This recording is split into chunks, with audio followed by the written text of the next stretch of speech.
السلام علیکم ورحمۃ اللہ وبرکاتہ۔ ابھی ہم لوگ رمضان المبارک کے مہینے سے گزرے ہیں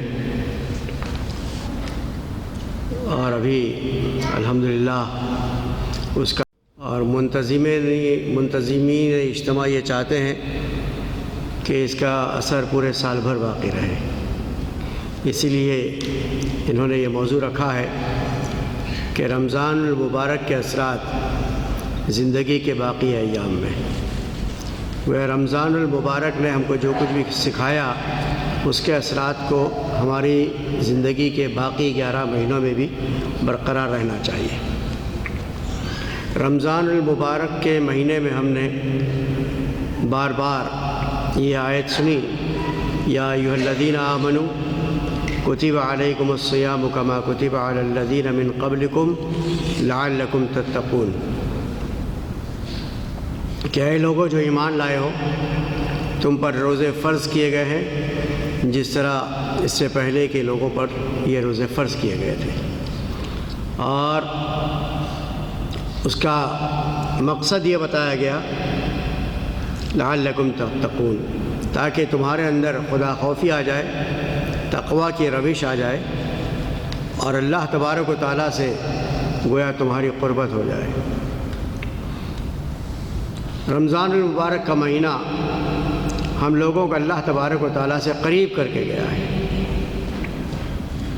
رمضان المبارک کا مہینہ ہم لوگوں کو قرآن مجید سے قریب کر کے گیا ہے۔ رمضان المبارک کا مہینہ ہم لوگوں کو عبادات کی طرف پابندی کے ساتھ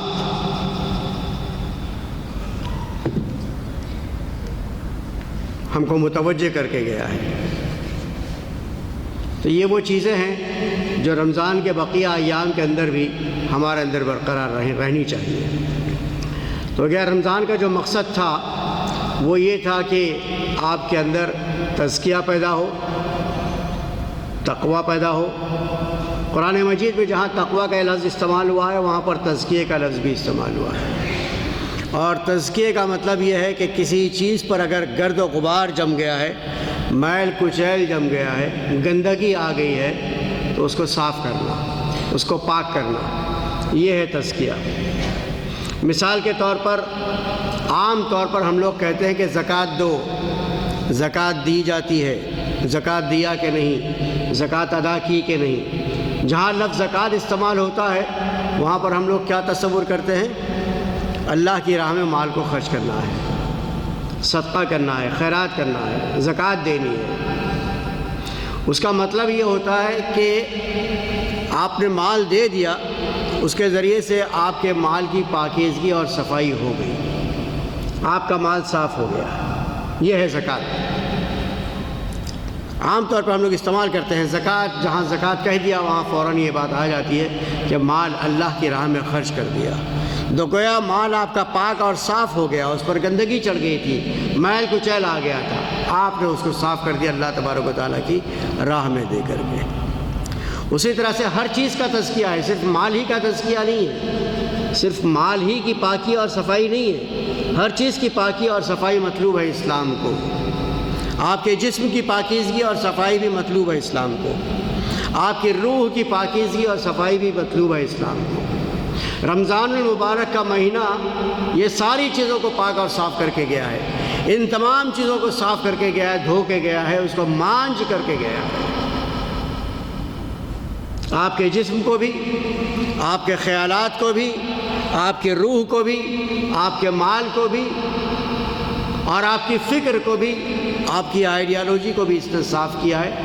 اس لیے کہ سال کے باقی 11 مہینوں میں ہم دنیا و مافیہ کے اندر اتنے زیادہ مصروف ہو جاتے ہیں کہ ان تمام چیزوں کے اوپر گرد و غبار چڑھ جاتا ہے، میل کچیل چڑھ جاتا ہے۔ جب رمضان کا مہینہ آتا ہے تو ماحول ایسا بن جاتا ہے کہ آدمی کو اپنا تزکیہ کرنا، اپنی پاکی اور صفائی کرنا، ہر لحاظ کی پاکی اور صفائی کرنا اس کے لیے آسان ہو جاتا ہے۔ ماحول ایسا بن جاتا ہے معاشرے کے اندر، سوسائٹی کے اندر، کہ اس کو اپنا تزکیہ کرنا، اپنے خیالات کا تزکیہ کرنا، اس کو پاک صاف کرنا، اپنے جسم کا تزکیہ کرنا، اس کو پاک صاف کرنا، اپنے مال کا تزکیہ کرنا، اس کو پاک صاف کرنا، اپنی روح کا تزکیہ کرنا، اس کو پاک صاف کرنا، یہ چیزیں رمضان المبارک میں بہت آسان ہو جاتی ہے۔ الحمدللہ اللہ تبارک و تعالیٰ کا بڑا شکر احسان ہے کہ اس نے ایک موقع مجھے عنایت کیا تھا، اور وہ لوگ یقیناً خوش قسمت ہوں گے جنہوں نے اس سے بھرپور فائدہ اٹھایا، اور وہ لوگ ان سے زیادہ بدبخت اور کوئی نہیں ہوگا جو پورے رمضان بھر سوتے رہے اور انہوں نے اپنے تزکیے کا کوئی انتظام نہیں کیا، اپنی پاکیزگی اور صفائی کا کوئی انتظام نہیں کیا۔ اگر رمضان کے مہینے میں اس کا تزکیہ نہیں ہوا ہے، اس کی پاکیزگی اور صفائی نہیں ہوئی ہے، اس کے اخلاق اور کردار میں درستگی نہیں آئی ہے، اس کی زبان پر قابو نہیں ہوا ہے، اس نے قرآن کی طرف متوجہ نہیں کیا ہے، اس کو خدا یاد نہیں آیا، اس کو آخرت یاد نہیں آئی، اس کو قبر کی منزل یاد نہیں آئی، تو بقیہ مہینوں میں وہ کچھ نہیں کر سکتا۔ جب رمضان میں روزے کی حالت میں جب ماحول تھا اس وقت نہیں کیا تو باقی دنوں میں وہ کیا کرے گا، ہے نا؟ تو رمضان نے جو چیزیں ہم کو سکھائی ہیں ان چیزوں کا ہمیں چاہیے کہ ہم باقی دنوں میں بھی اس کو برقرار رکھنے کی کوشش کر رہے ہیں۔ یہ روزہ کیا تھا؟ یہ روزہ کیا تھا؟ یہ آپ کے جسم کا تزکیہ کر رہا تھا، ہے نا؟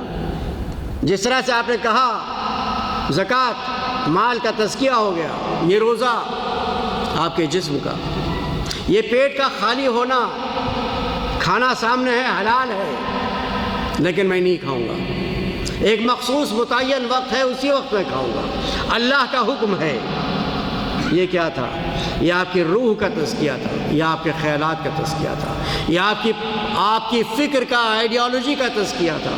جب تک آپ کی فکر اور آئیڈیالوجی درست نہیں ہوگی، اس کی پاکیزگی اور صفائی نہیں ہو جائے گی، اس وقت تک آپ کے اعمال کی پاکیزگی اور صفائی اگر ہو بھی گئی تو اس کے اندر دوام یا اس کے اندر کنسسٹنسی، اس کے اندر وہ لمبے مدت تک کے لیے باقی نہیں رہ سکتا۔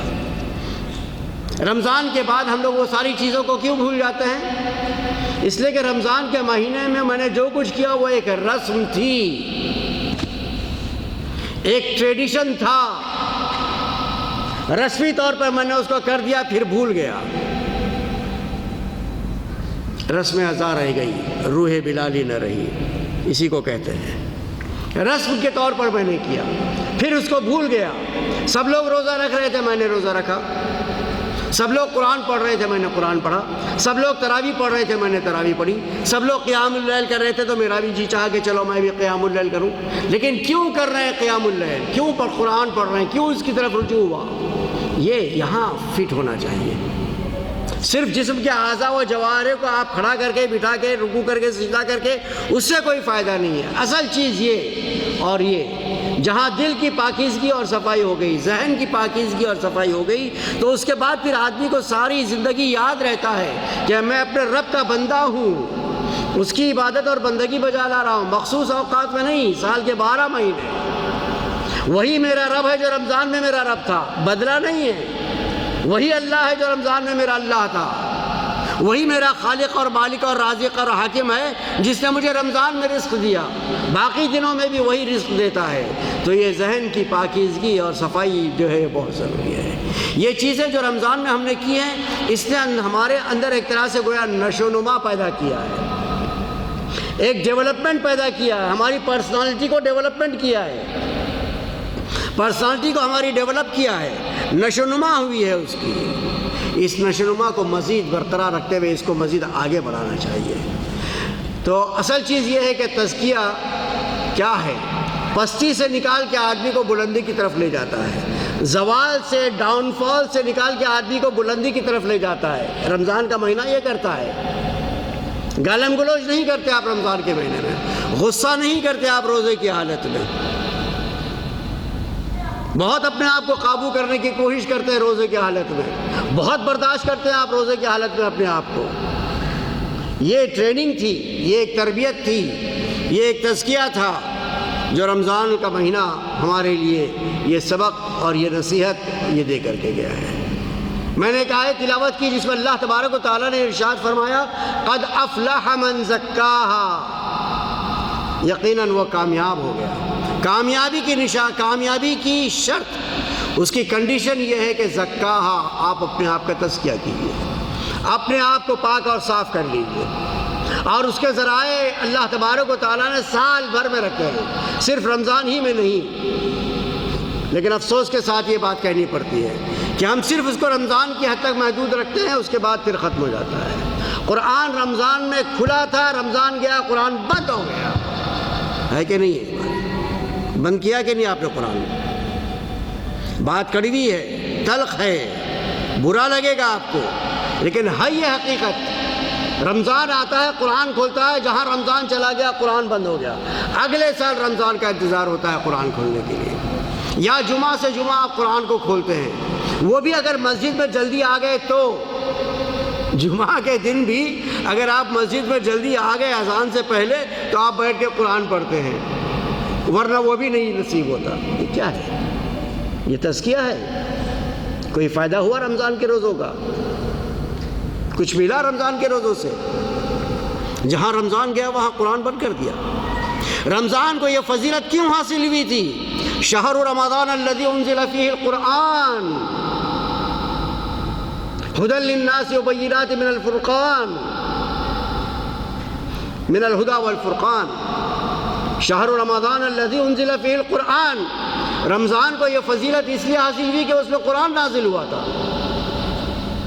اس میں قرآن نازل ہوا۔ تو کامیابی کی ضمانت، قد افلح من زکاہا، کامیابی چاہتے ہیں آپ اس دنیا اور آخرت کے اندر، تو اس کی ضمانت یہ ہے کہ آپ اپنا تزکیہ کریں، اور تزکیے کے جو ذرائع ہیں اس کو استعمال کریں، اور ان ذرائع کو استعمال کرنے کے بعد اس کو بھول نہ جائیں، بلکہ زندگی کے تمام زندگی کے باقی ایام میں بھی اسے یاد رکھیں۔ انبیاء علیہ السلام کی بعثت کا مقصد تھا، نبی اکرم صلی اللہ علیہ وسلم کے بارے میں بھی یہ بات کہی گئی۔ قرآن نے ارشاد فرمایا، هو الذی بعث فی الامیین رسولا منہم یتلو علیہم آیاتہ ویزکیہم ویعلمہم الکتاب والحکمہ وإن کانوا من قبل لفی ضلال مبین۔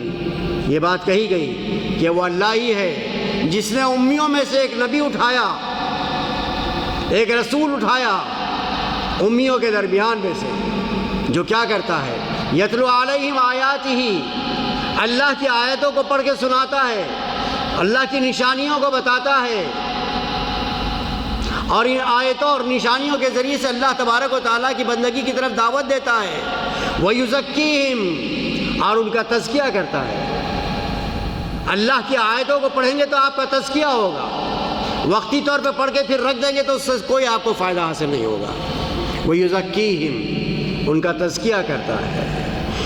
وَيُعَلِّمُهُمُ الْكِتَابَ، ان کو کتاب پڑھاتا ہے، یہ کتاب جو اللہ تبارک و تعالیٰ نے نازل کی، آخری ہدایت نامہ، اب اس کے بعد کوئی رسول اور کوئی ہدایت نامہ نازل ہونے والا نہیں ہے۔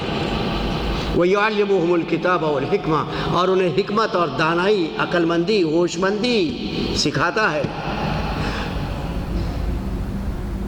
ہوش کے ناخن لو، حکمت اپنے اندر پیدا کرو، دانائی اپنے اندر پیدا کرو، شرک سے نکلو، برائیوں سے اپنے آپ کو پاک اور صاف کرو، معروف کا حکم دو، منکرات سے روکو، یہ ساری چیزیں حکمت کے اندر آتی ہیں، ان کو حکمت سکھاتا ہے۔ وَإِن كَانُوا مِن قَبْلُ لَفِي ضَلَالٍ مُبِينٍ، جبکہ حال ان کا یہ تھا کہ اس سے پہلے وہ بری طرح سے گمراہیوں کے اندر پڑے ہوئے تھے۔ تھوڑی دیر کے لیے میں اور آپ بھی سوچوں، تھوڑی دیر کے لیے میں اور آپ بھی تھوڑا سا اس پر غور کریں کہ رمضان سے پہلے میں کیا تھا اور رمضان میں میں کیا تھا۔ کتنی بڑی تبدیلی، زبردست تبدیلی مجھے اپنے اندر محسوس ہوئی۔ رمضان سے پہلے میں کچھ اور رمضان کے درمیان میں کچھ تھا، رمضان کے بعد میں کیا ہوا، ہے نا۔ وَإِن كَانُوا مِن قَبْلُ لَفِي ضَلَالٍ مُبِينٍ، اگر کسی گمراہی میں پڑے ہوئے تھے اور گمراہی سے نکل کر آپ راہ راست پہ ہدایت پہ آ گئے ہیں تو اس راہ راست کو اور ہدایت کو برقرار رکھیے۔ رمضان کوئی اچھی عادت پیدا کر کے گیا ہے، رمضان کے ساتھ ہی میں اس کو ختم مت کیجیے، اس عادت کو برقرار رکھیے، اس کو آگے بڑھنے دیجیے۔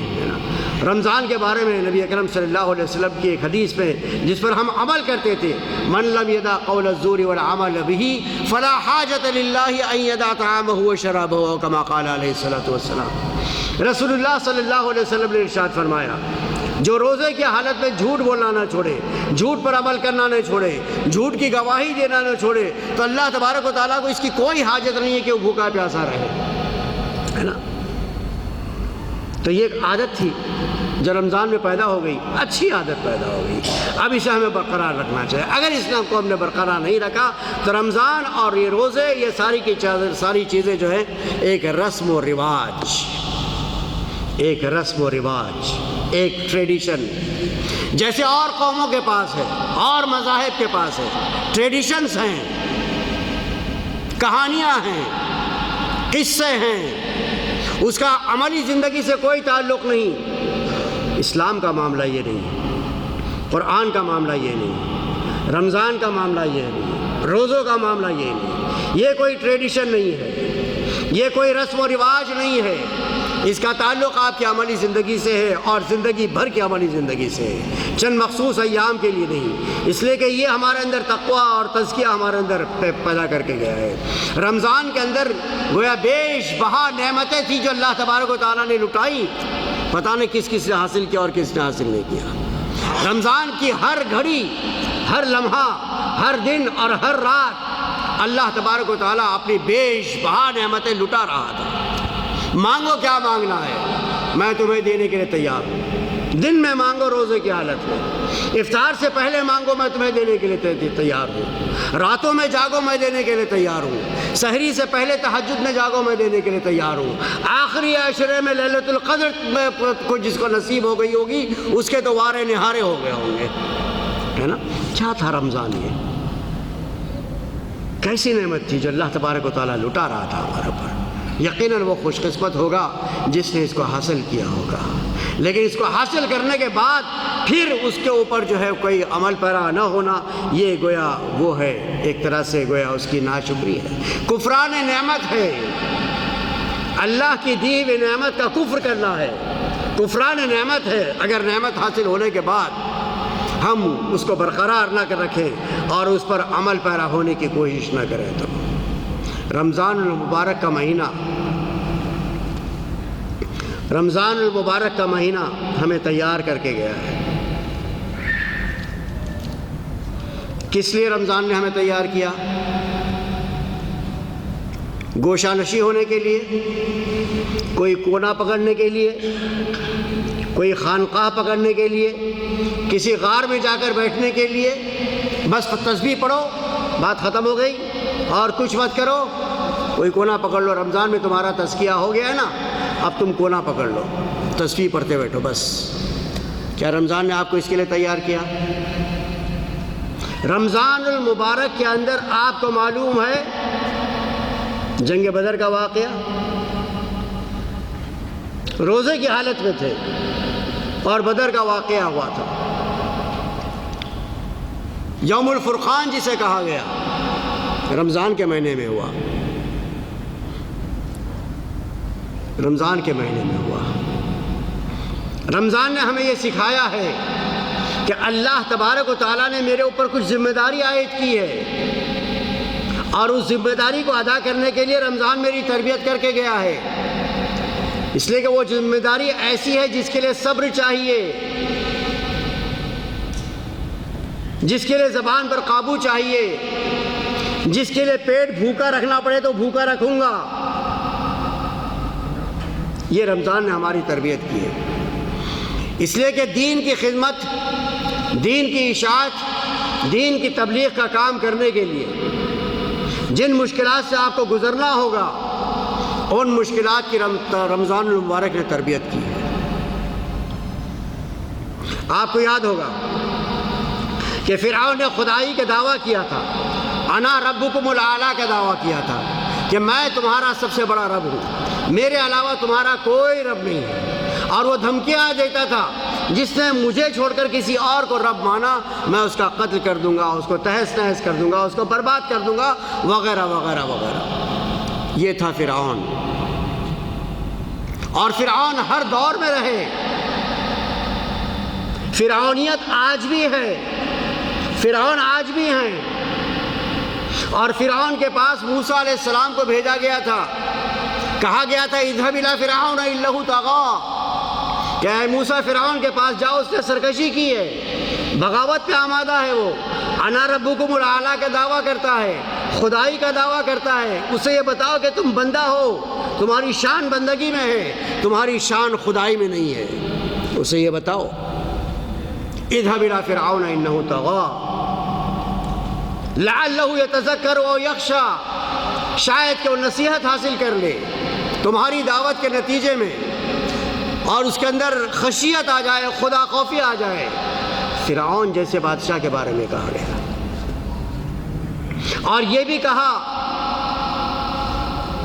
فَقُولَا لَهُ قَوْلًا لَيِّنًا، کہ جب اس کے پاس جانا تو ذرا آرام سے بات کرنا، اطمینان سے بات کرنا، قول لین، نرمی سے بات کرنا، اپنا تیش مت دکھانا وہاں پر، ہاں اپنا جوش مت دکھانا وہاں پر،